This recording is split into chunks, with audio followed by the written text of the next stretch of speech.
For the following week, Mrs. Comstock and Elnora worked so hard there was no time to talk, and they were compelled to sleep from physical exhaustion. Neither of them made any pretense of eating, for they could not swallow without an effort, so they drank milk and worked.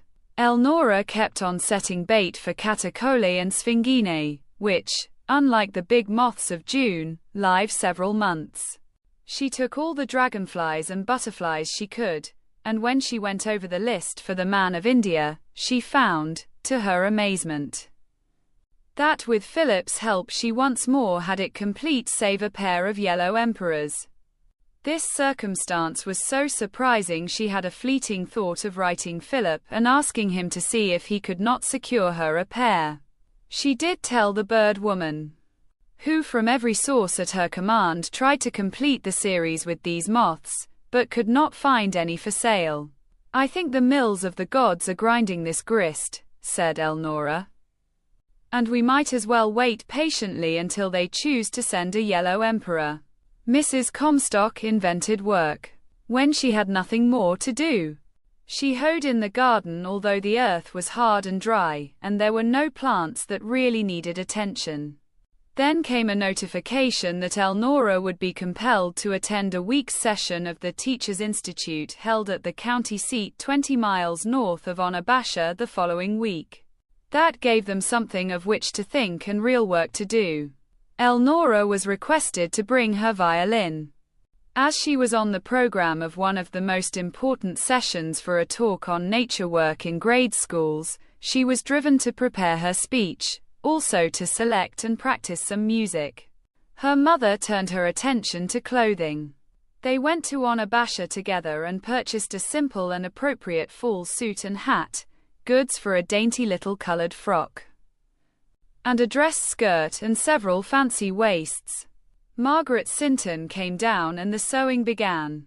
When everything was finished and packed, Elnora kissed her mother goodbye at the depot and entered the train.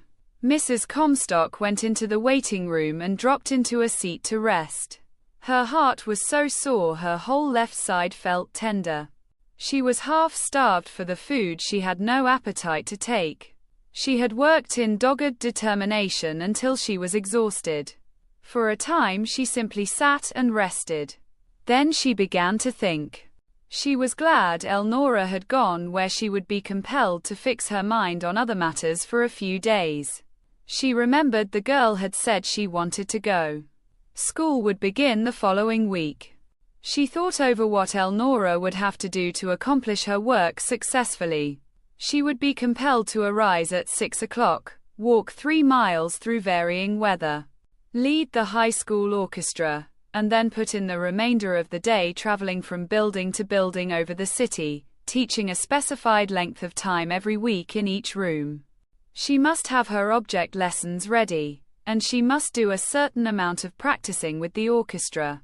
Then a cold lunch at noon, and a 3-mile walk at night. "Humph," said Mrs. Comstock. "To get through that the girl would have to be made of cast iron. I wonder how I can help her best." She thought deeply. The less she sees of what she's been having all summer, the sooner she'll feel better about it, she muttered. She arose, went to the bank and inquired for the cashier. "I want to know just how I am fixed here," she said. The cashier laughed. "You haven't been in a hurry," he replied. "We have been ready for you any time these 20 years, but you didn't seem to pay much attention. Your account is rather flourishing. Interest, when it gets to compounding, is quite a money breeder. Come back here to a table and I will show you your balances." Mrs. Comstock sank into a chair and waited while the cashier read a jumble of figures to her. It meant that her deposits had exceeded her expenses from $100 to $300 a year. According to the cattle, sheep, hogs, poultry, butter, and eggs she had sold. The aggregate of these sums had been compounding interest throughout the years. Mrs. Comstock stared at the total with dazed and unbelieving eyes. Through her sick heart rushed the realization that if she merely had stood before that wicket and asked one question, She would have known that all those bitter years of skimping for Elnora and herself had been unnecessary. She arose and went back to the depot. "I want to send a message," she said.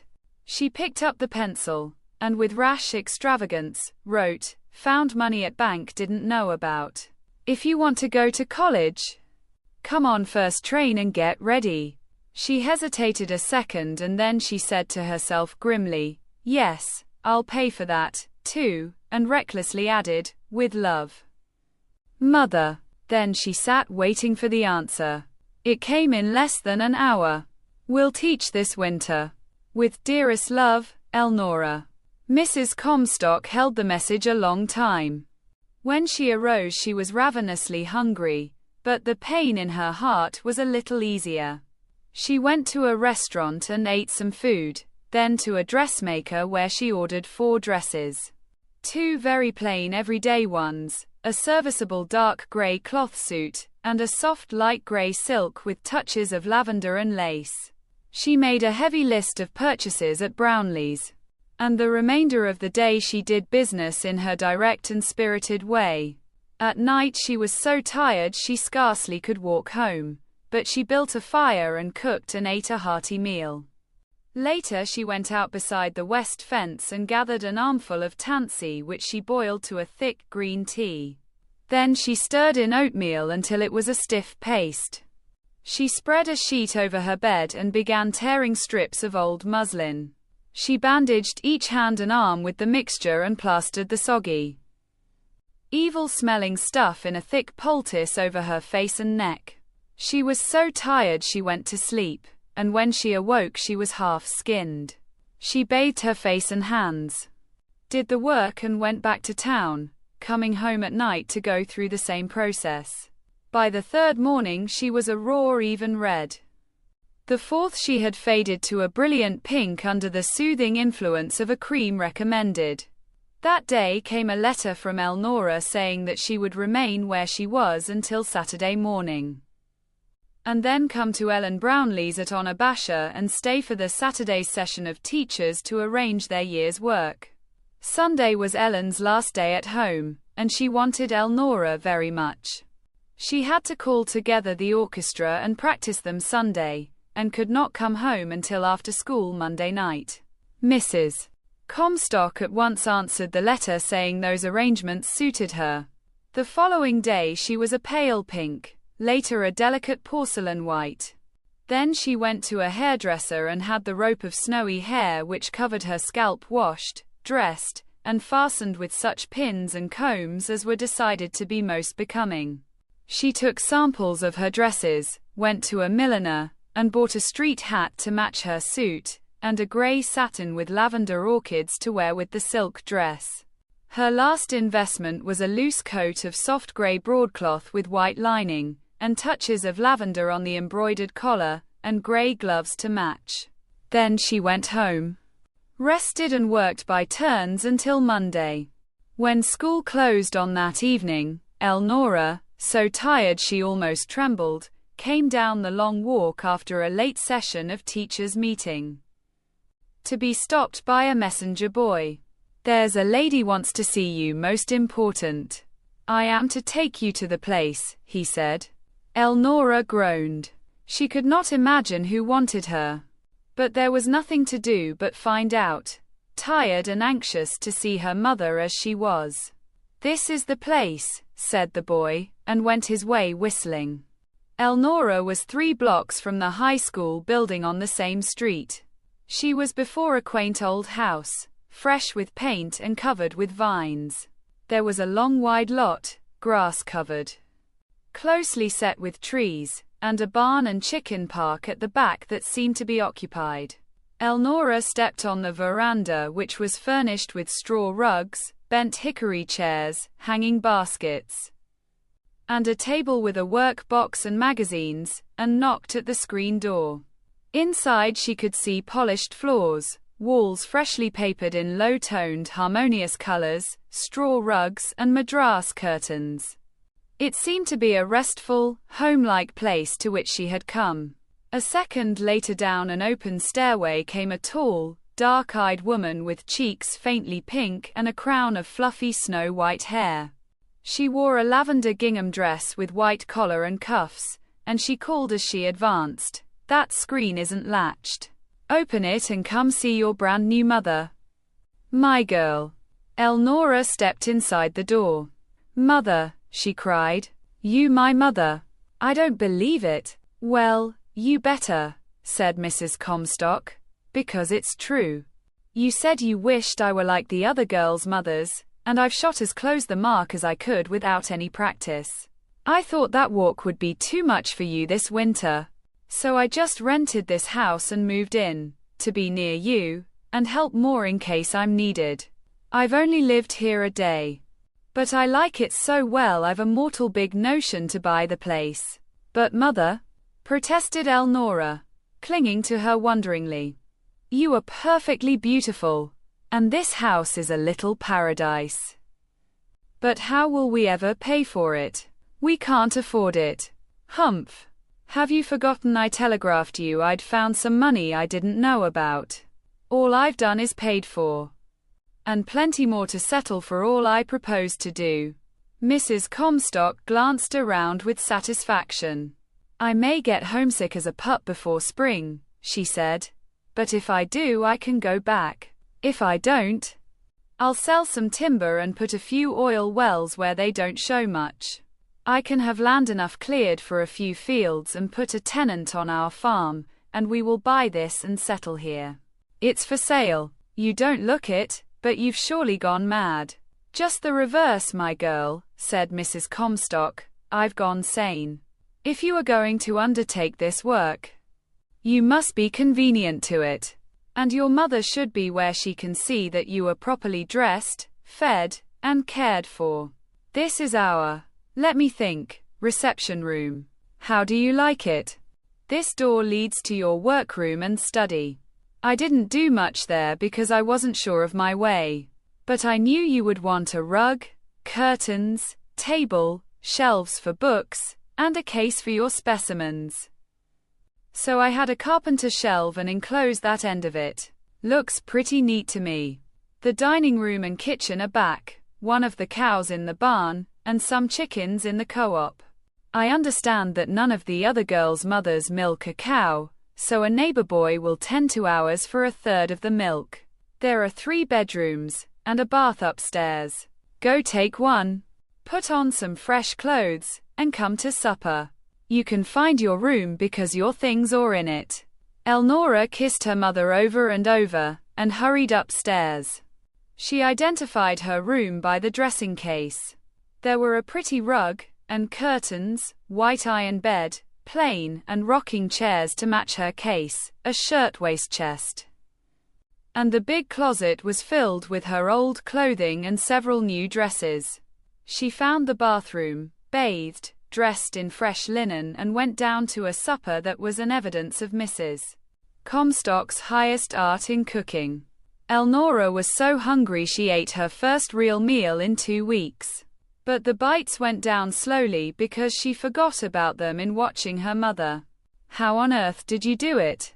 she asked at last. "I always thought you were naturally brown as a nut." "Oh, that was tan and sunburn," explained Mrs. Comstock. "I always knew I was white underneath it. I hated to shade my face because I hadn't anything but a sunbonnet, and I couldn't stand for it to touch my ears. So I went bareheaded and took all the color I accumulated.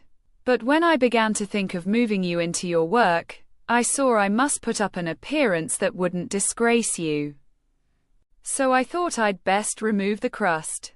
It took some time, and I hope I may die before I ever endure the feel and the smell of the stuff I used again, but it skinned me nicely. What you now see is my own with a little dust of rice powder, for protection. I'm sort of tender yet. And your lovely, lovely hair," breathed Elnora. "Hairdresser did that," said Mrs. Comstock. "It cost like smoke. But I watched her, and with a little help from you I can wash it alone next time, though it will be hard work. I let her monkey with it until she said she had found my style. Then I tore it down and had her show me how to build it up again 3 times. I thought my arms would drop. When I paid the bill for her work, the time I'd taken, the pins and combs she'd used, I nearly had heart failure, but I didn't turn a hair before her. I just smiled at her sweetly and said, "How reasonable you are." Come to think of it, she was. She might have charged me $10 for what she did quite as well as $9.75. I couldn't have helped myself. I had made no bargain to begin on. Then Elnora leaned back in her chair and shouted, in a gust of hearty laughter, so a little of the ache ceased in her breast. There was no time to think. The remainder of that evening, she was so tired she had to sleep, while her mother did not awaken her until she barely had time to dress, breakfast, and reach school. There was nothing in the new life to remind her of the old. It seemed as if there never came a minute for retrospection, but her mother appeared on the scene with more work. Or some entertaining thing to do. Mrs. Comstock invited Elnora's friends to visit her, and proved herself a bright and interesting hostess. She digested a subject before she spoke. And when she advanced a view, her point was sure to be original and tersely expressed. Before 3 months, people waited to hear what she had to say. She kept her appearance so in mind that she made a handsome and a distinguished figure. Elnora never mentioned Philip AMMON, neither did Mrs. Comstock. Early in December came a note and a big box from him. It contained several books on nature subjects which would be of much help in schoolwork, a number of conveniences Elnora could not afford, and a pair of glass-covered plaster casts for each large moth she had. In these the upper and underwings of male and female showed. He explained that she would break her specimens easily, carrying them around in boxes. He had seen these and thought they would be of use. Elnora was delighted with them, and at once began the tedious process of softening the mounted moths and fitting them to the casts molded to receive them. Her time was so taken in school, she progressed slowly. So her mother undertook this work. After trying 1 or 2 very common ones, she learned to handle the most delicate with ease. She took keen pride in relaxing the tense moths, fitting them to the cases, polishing the glass covers to the last degree and sealing them. The results were beautiful to behold. Soon after, Elnora wrote to Philip, "Dear friend, I am writing to thank you for the books, and the box of conveniences sent me for my work. I can use everything with fine results. Hope I am giving good satisfaction in my position. You will be interested to learn that when the summer's work was classified and pinned, I again had my complete collection for the man of India, save a yellow emperor. I have tried everywhere I know. So has the bird woman. We cannot find a pair for sale. Fate is against me, at least this season. I shall have to wait until next year and try again. Thank you very much for helping me with my collection and for the books and cases. Sincerely yours, Elnora Comstock." Philip was disappointed over that note, and instead of keeping it, he tore it into bits and dropped them into the waste basket. That was precisely what Elnora had intended he should do. Christmas brought beautiful cards of greeting to Mrs. Comstock and Elnora, Easter others, and the year ran rapidly toward spring. Elnora's position had been intensely absorbing. While she had worked with all her power, she had made a wonderful success and won new friends. Mrs. Comstock had helped in every way she could, so she was very popular also. Throughout the winter they had enjoyed the city thoroughly, and the change of life it afforded, but signs of spring did wonderful things to the hearts of the country-bred women. A restlessness began on bright February days, calmed during March storms, and attacked full force in April. When neither could bear it any longer, they were forced to discuss the matter and admit they were growing ill with pure homesickness. They decided to keep the city house during the summer, but to return to the farm to live as soon as school closed. So Mrs. Comstock would prepare breakfast and lunch, and then slip away to the farm to make up beds in her plowed garden, plant seeds, trim and tend her flowers, and prepare the cabin for occupancy. Then she would go home and make the evening as cheerful as possible for Elnora. In these days she lived only for the girl. Both of them were glad when the last of May came and the schools closed. They packed the books and clothing they wished to take into a wagon and walked across the fields to the old cabin. As they approached it, Mrs. Comstock said to Elnora, "You are sure you won't be lonely here?" Elnora knew what she really meant. "Quite sure," she said. "For a time last fall I was glad to be away. But that all wore out with the winter. Spring made me homesick as I could be. I can scarcely wait until we get back again." So they began that summer as they had begun all others, with work. But both of them took a new joy in everything, and the violin sang by the hour in the twilight.